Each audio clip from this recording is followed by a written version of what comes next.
Now with the garage door remote, when you try to close the door, it doesn't work.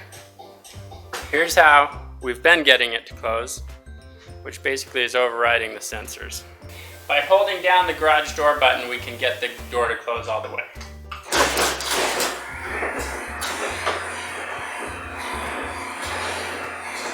Welcome to Tomahawk DIY, everyone. I'm Mike. Today we've been having some trouble with the garage door opener. I'm going to show you how to replace the sensors to fix it. Let me show you what's going on. It works just fine. Here's my clicker. It works fine as far as opening it. The problem comes when I try to close it. Push the clicker. Doesn't want to close. Let's look a little closer. Over here at the side, each side of the garage door opener, we've got the garage door sensor. And there's a little green light here on the side. It's hard to see. But some of the first things to check are making sure these two sensors are lining up. And we've already confirmed that. This situation with my garage door only occurs at certain times of day when it's sunny out. It doesn't happen at night. The door closes just fine. So for a while I kind of figured it was, well, maybe these things were getting sun. So I tried putting a toilet paper tube roll to kind of shade it and put other things over it. You can see this is actually sitting in the shade. And it still happens. And I wondered, well, maybe it's when it's hot, but then it happens in the winter when it's cold outside. So finally I've decided, actually I had garage door folks out here, they had some tune-ups, we broke the spring, so they had to fix that. In talking to them, we just need to replace the sensors. Seems there's something that is faulty or going bad with them. So we're going to look at replacing the sensors today and see how it fixes the problem. Now let me show you a couple things with the safety eye. There's two of them, one on each side. This one's called the sender. You see the green light here. When something like my hand blocks it, it blinks on and off. The other side has the receiver. This eye is the receiver. You see it's yellow. It doesn't turn on or off when something's blocking it. It's just receiving the signal. We want to make sure these are aligned with one another, and you'll know they're aligned because you get the yellow light on the receiver side, and we have the green light on the sender side that's green when it's in contact.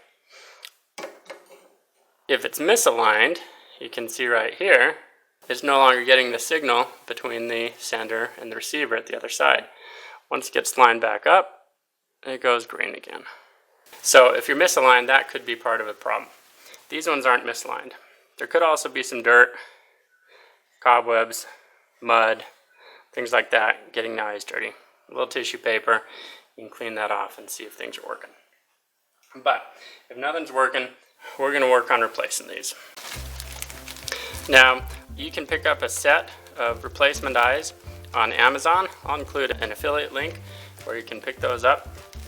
This particular garage door is a Chamberlain or LiftMaster. So I've got some replacements here, and I don't know how well this shows up in the light. I think it's okay. One of these is green, so I know that's my sender. One of them is yellow, that's the receiver. We're just going to replace these out, swap them out. I'm going to take my new sensor, here and get it put in place. Get our little wing nut.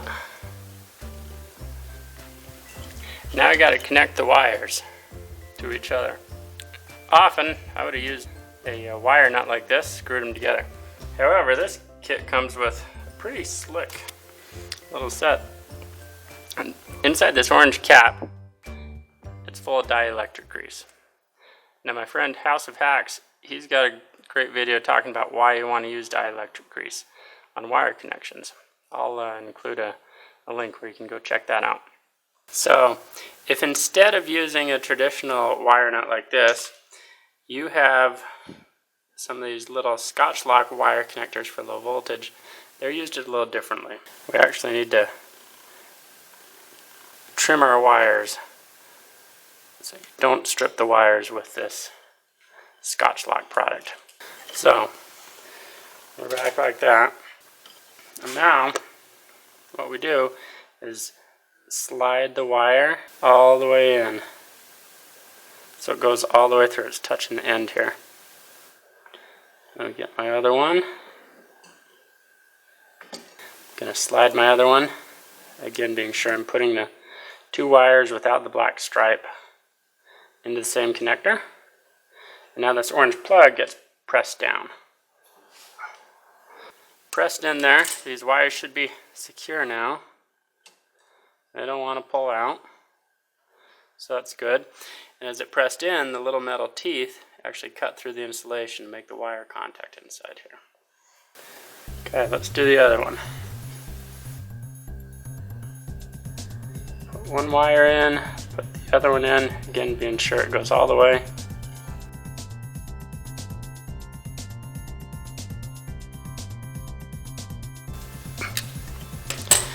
And that squeezed dielectric grease everywhere, they're in here nice and tight.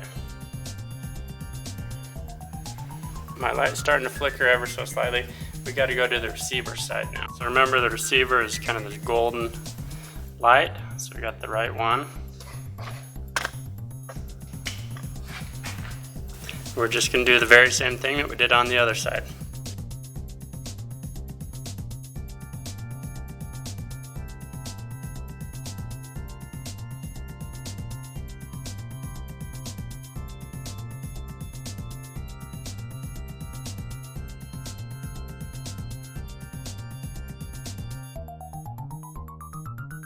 Okay, with that we see we've got a gold light here.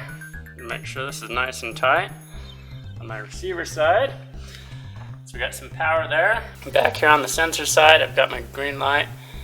Put my hand in front. It's obviously lined up well. Let's try the garage door. All right, we're opening it.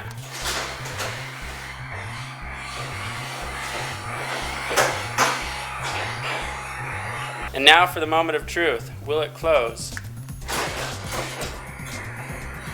All right, look at that.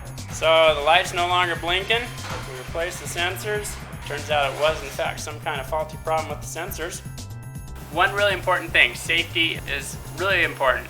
Garage doors, we don't really realize just how heavy those things are. There's springs at the top and cables and such that really help open it. So we don't want those to crush somebody. Little kids, animals, things like that.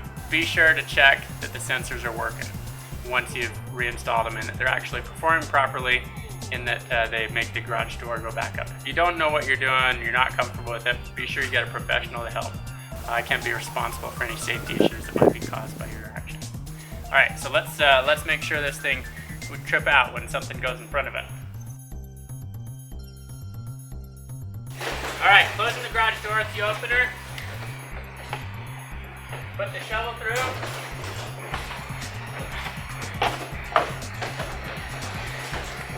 There we go. So the sensors are working properly and the door's working. Something tripped the sensor, blocked the path between the two eyes, between the sender and receiver, and the door went back up. So there you have it. Thanks so much for watching Tomahawk DIY. I hope you liked the video. Subscribe, leave some comments if you run into some problems or have some other tips that you found helpful. Let other people know. As I mentioned, I've got some links down in the video description to where you can purchase replacement sensors or other materials, products, and that's through Amazon. Those are affiliate links, which sends a small commission my way, but doesn't cost you anything additional. And I put funds toward helping people in some of Earth's most dire circumstances build better lives. Learn more about that in the About Me section of my channel. So, hope this is helpful, and have a great day.